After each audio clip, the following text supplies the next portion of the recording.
Gold trusted gold buyers మీరు తాకట్టు పెట్టిన బంగారాన్ని విడిపించి ఈ రోజు ఉన్న మార్కెట్ ధరకు కొనబడి. పిల్లలు ఎంతమంది పిల్లలు ఏం చదువుతున్నారు? పిల్లలు అంటే ఇది పెళ్ళే పెద్ద షాకింగ్, అంటే పిల్లలు ఇంకా పెద్ద షాకింగ్. పాప ఇంటర్మీడియట్ సెకండ్ ఇయర్ ఇప్పుడు. ఓకే. బాబు ఒకడొచ్చి 10th క్లాస్. ముగ్గురే. అందుకే సర్పంచ్ కాలేకపోయినా, ఎంపీటీసీ కాలేకపోయినా. ఎప్పుడో సర్పంచ్గా పురమాయించారు. అదొక క్వాలిటీ ఉండాలా? ఫ్యామిలీ ప్లానింగ్ ఉండాలి. ఓకే. ముగ్గురు పిల్లల వాళ్ళు స్థానిక సంస్థల్లో పోటీ చేయడానికి లేదు. ఓకే. అట్లా ముగ్గురు పిల్లలు. నాకు రెండో సంతానం బాబు, మూడో సంతానం మళ్ళీ బాబే.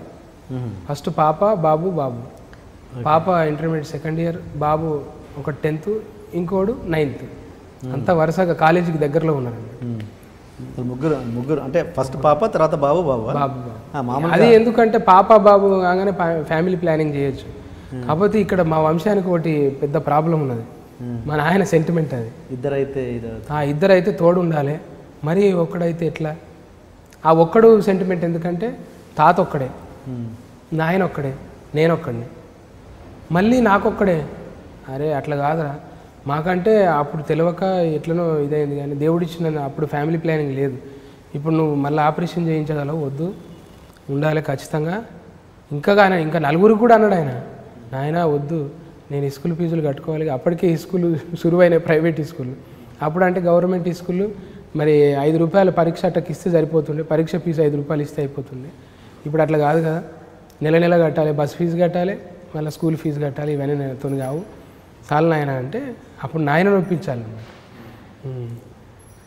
ఇప్పుడున్న జనరేషన్ ప్రకారం పిల్లలంతా జర పాష్గా ఉంటారు కాబట్టి వాళ్ళ కాలేజ్ కానీ స్కూల్లో కానీ పిల్లలు ఏమన్నా వాళ్ళని డిగ్రేడ్ చేసిన సందర్భాలు అరే ఏమన్నా బిత్తిరిసత్తి కొడుకురా, బిత్తిరిసత్తి పాపరా అని అట్లా ఏమన్నా డిగ్రేడ్ చేసిన సందర్భాలు?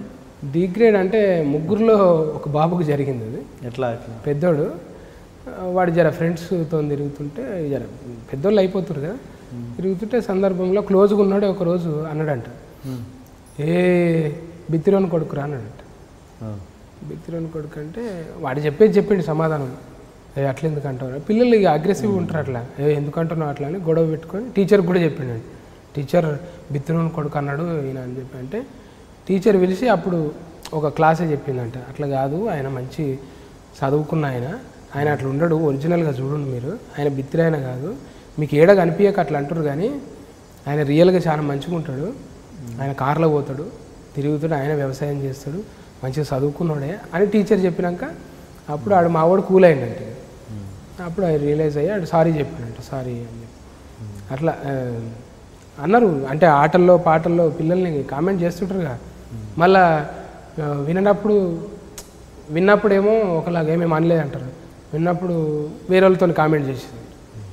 తెలిసినాక ఓకే, అంత తెలిసినాక ఓకే, వాళ్ళు రియలైజ్ అయినాక ఓకే, బట్ నీకు చెప్పుకోలేని విషయంలో అబ్బా మా నాన్న ఇది అని వాళ్ళలో వాళ్ళు బాధపడ్డ సందర్భాలున్నాయా? అంటే మీరు ఎంత సంపాదించినా, ఎన్ని కోట్లు సంపాదించినా, ఎంత బిల్డింగ్లో ఉన్నా లోపల ఒకటి ఉంటుంది పిల్లలకి, అదే స్కూల్లో పోతే కోట్లు అనకండి పొరపాటున, 1 లక్షలే, 2 కోట్లు ఇల్లు కట్టినా నాకు తెలుసులే కానీ. అబ్బా నువ్వు చెప్పాలిగా. ఎంత చెప్పు, 2.5 ఇల్లు 2.5 ఇల్లా పాడా పోతా మంచిగా నడుస్తున్నది కదా అని 10 లక్షలు అడ్వాన్స్ ఇచ్చిన, వామ్మో మళ్ళీ ఏమో అయ్యేటట్టుందని మళ్ళీ వాపస్ తీసుకున్నా. అట్లా 2 సార్లు. ఇక కొంటే మంచిదే కొనాలి. ఏదైనా నేను ఏం చేస్తా అంటే ఉండి మంచిది కొంటా.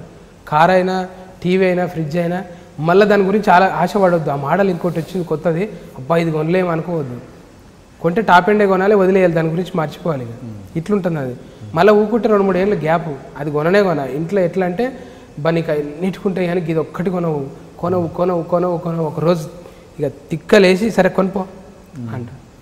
అది మళ్ళీ గిది చాలంటే గదెందుకు ఇది తీసుకో అంటే, అమ్మో గింత పెద్దది ఇప్పిస్తావు అనుకోలే అనేటట్టు కొంటా. మళ్ళీ నేను ఏదో గింత అన్నా కానీ ఇన్ని లక్షల అని మళ్ళీ కొంటే అట్లా కొనాలి. అట్లే ఏం చెప్పినా ఇప్పుడు అదే పిల్లలు ఇల్లు కాడ ఇల్లు కూడా అంతే.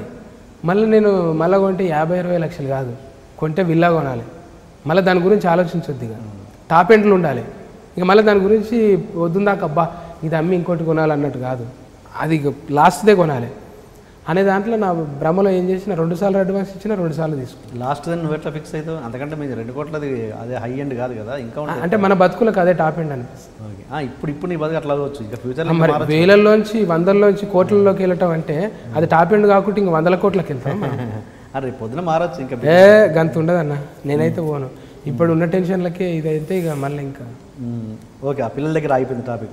పిల్లలు లోపల నీకు చెప్పుకోకుండా లోపల మదన పడ్డ సందర్భాలు ఉన్నాయా? అదో మదన పడ్డం అంటే ఇప్పటికీ పడుతూనే ఉంటారు. ఎట్లా? టీచర్స్ ఏమో పేరెంట్స్ మీటింగ్ అంటారు. పేరెంట్స్ అనేసరికి మళ్ళీ మనం పోయి 1 గంట కూర్చోవాలి. ప్రతిసారి పోలేము, సంవత్సరానికి ఒకసారి పోతే ఎక్కువ.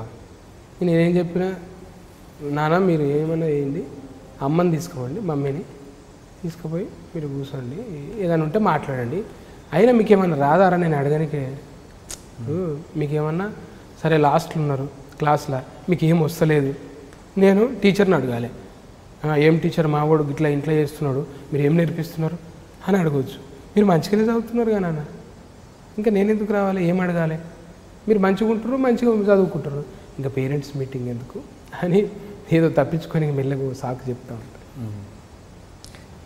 పిల్లల్ని ఎక్కువ ఫ్రెండ్స్ని ఇంటికి తీసుకురావడం పెద్ద జరగదట, ఎందుకు? పిల్లలు ఇంటికి తీసుకురావడం నువ్వు వద్దంటావా, వాళ్ళు తీసుకురారా? అంటే నేను ఏంటంటే ఏందో అది చిన్నప్పటి నుంచి మా ఇంట్లో కూడా అంతే. మా పేరెంట్స్ ఉన్నప్పుడు నాతో పాటు రానికి భయపడుతుంది. ఇప్పుడు మేమున్నప్పుడు నేనే చెప్తా పిల్లల్ని, అంటే మా నాన్న ఏమనుకుంటాడో అని బుగులు పడతారు పోరలు.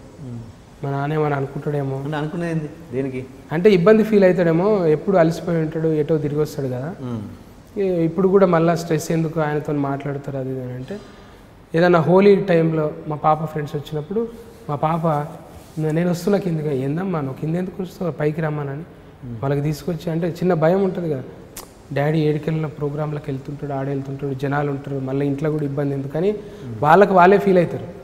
ఎప్పుడు ఫీల్ కావద్దమ్మా, మీరు తిరగాలి వాళ్ళని తిప్పాలని చెప్పి వాళ్ళని పైకి తీసుకొచ్చి కూర్చోబెట్టి దోశలు వేపించి తినబెట్టి ఆ భయం పోవాలని, ఆ భయం పోవాలని ట్రై చేస్తుంటే వాళ్ళు నాకే రెస్పెక్ట్ ఇస్తుంటారు. ఎప్పుడు అలసిపోయి ఉంటాను నాన్న అనేది వాళ్ళు రెస్పెక్ట్ ఇవ్వని కదా తప్ప, నేను భయం కాదు, గౌరవం అంతే. ఎట్లుంటుంది నీ అటాచ్మెంట్ పిల్లలతోటి? పిల్లలతోనా ఏముంటుంది, ఇక పండుగకు పలకరించినట్టు. చదువు గురించి అయితే రోజు అడగలేను, ఏదో ఒకరోజు మతికి వస్తుంది, ఏం రా నువ్వు ఎంత ఏం చదువుతున్నావురా, ఫస్ట్ వస్తున్నావా, ఏడున్నారా అని ఒకరోజు మొత్తం తిరిగేస్తా. ఇక విపరీతమైన కోపం వస్తాయి, ఇట్లయితే రాను అని మోటివేషన్ క్లాసులు అంటే రోజు చూడొచ్చుగా, మరి రోజు టైం ఉండదు, నేను పోయేసరికి ఏదో టైం ఎక్కడో పోతా, ఇవన్నీ ట్రాక్ తప్పుతాయి, మిస్ అవుతున్న ఫీలింగ్ వస్తుంది. మళ్ళీ మతి వచ్చినప్పుడు ఒక రోజు పోయి కూర్చుంటా, జరసేపు మాట్లాడతా, మళ్ళీ సేమ్ అది ఉన్నది. ఎక్కువ తల్లితో ఉంటారు, నేను కష్టం